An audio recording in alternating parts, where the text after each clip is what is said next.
So hello guys, आज हम लोग बात करेंगे क्लॉट एक्सएल-एम के बारे में। इसमें दो मॉलिक्यूल का इस्तेमाल किया गया है, पहला है ट्राइनेजेमिक एसिड एंड दूसरा है mefenamic acid.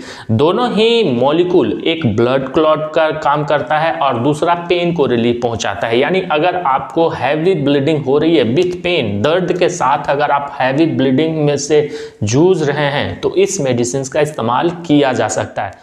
So hello guys, मैं रवि वर्मा और आज मैं बात करने जा रहा हूँ क्लॉट एक्सएल-एम के बारे में। तो पहले हम इसके यूजेस के बारे में जानेंगे कि इसका इस्तेमाल किन बीमारियों में की जाती है। इसका इस्तेमाल हैवी ब्लीडिंग के केसेस में की जाती है, जैसे पीरियड के दौरान हैवी ब्लीडिंग के दौरान जो दर्द होता है उसमें इसका इस्तेमाल किया जा सकता है। यानी heavy bleeding with pain, heavy bleeding भी हो रहा है और पेन, दर्द किस भी समस्या बनी हुई है।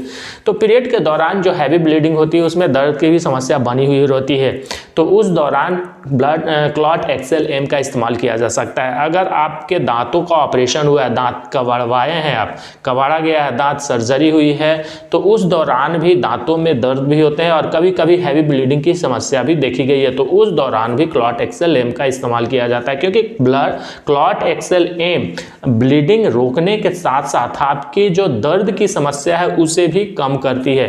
तो क्लॉट एक्सएल-एम का इस्तेमाल उसी जगहों पर करने की सलाह दी जाती है जहां पे दर्द के साथ साथ हैवी ब्लीडिंग के केसेस उत्पन्न हो रहे हों।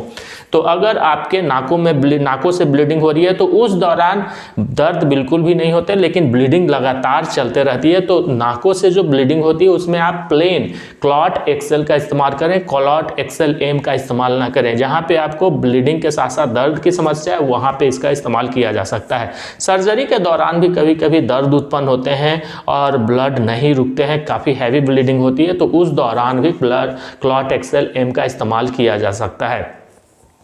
तो अब जानते हैं इसके साइड इफेक्ट के बारे में। साइड इफेक्ट इसका देखा गया है, हालांकि सभी लोगों में इसका साइड इफेक्ट नहीं देखा गया है, लेकिन जिन लोगों में इसका साइड इफेक्ट देखा गया है उसमें हेडेक की समस्या हो सकती है, नोजिया एंड वोमिटिंग यानी उल्टी और उल्टी जैसा महसूस हो सकता है, हेडेक की समस्या यानी सर दर्द की समस्या हो सकती है, डायरिया की समस्या देखा गया है, बैक पेन की समस्या देखी गई है, और भी काफ़ी सारे ऐसे साइड इफेक्ट हैं जो क्लॉट एक्सएल-एम से दिखते हैं। तो अगर आप क्लॉट एक्सएल-एम का इस्तेमाल कर रहे हैं और किसी भी तरह का साइड इफेक्ट आप में दिखता है तो इस मेडिसिन का इस्तेमाल तुरंत बंद करें और अपने नज़दीकी डॉक्टर से संपर्क करें।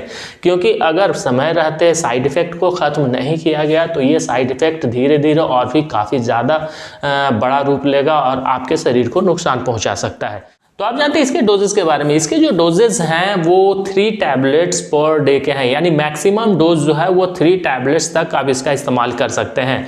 अगर हैवी ब्लीडिंग हो रही है और ब्लीडिंग नहीं रुक रही है, काफ़ी ज़्यादा पेन भी है, तो एक दिनों में 3 टैबलेट का इस्तेमाल किया जा सकता है।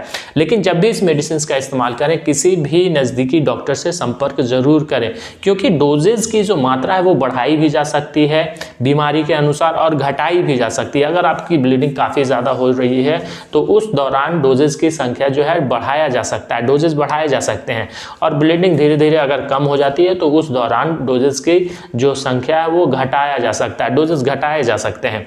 तो डोजेस बीमारियों पे डिपेंड करता है, वेट पे डिपेंड करता है। अगर आप डोजेस किसी भी मेडिसिन के डोजेस लेते हैं तो किसी डॉक्टर की सलाह जरूर लें। लेकिन ट्राइनेजेमिक एसिड क्लॉट एक्सएल-एम के जो डोजेज हैं वो 3 टैबलेट्स हैं, 500 mg के 3 टैबलेट्स एक दिनों में लिया जा सकता है। लेकिन ये मैक्सिमम डोजेज है, मैक्सिमम डोजेज आप कभी ना लें, क्योंकि जब भी आप मैक्सिमम डोजेज लेंगे उसके साइड इफेक्ट आपके शरीर पर दिखेंगे। तो अब जानते हैं इसके प्रिकॉशन के बारे में। अगर आप किडनी डिजीज से परेशान हैं, किडनी की कोई भी बीमारी आप में है तो क्लॉट एक्सएल-एम का इस्तेमाल ना करें। अगर आप लीवर डिजीज से परेशान हैं, आपको लीवर डिजीज भी है, तो क्लॉट एक्सएल-एम का इस्तेमाल ना करें।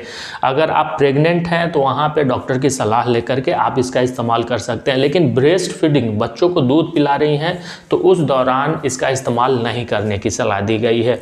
तो अगर आप इस मेडिसिन का इस्तेमाल करते हैं तो हैवी ब्लीडिंग के साथ साथ अगर पेन है आपको तभी आप करें, वरना इस मेडिसिन का इस्तेमाल ना करें।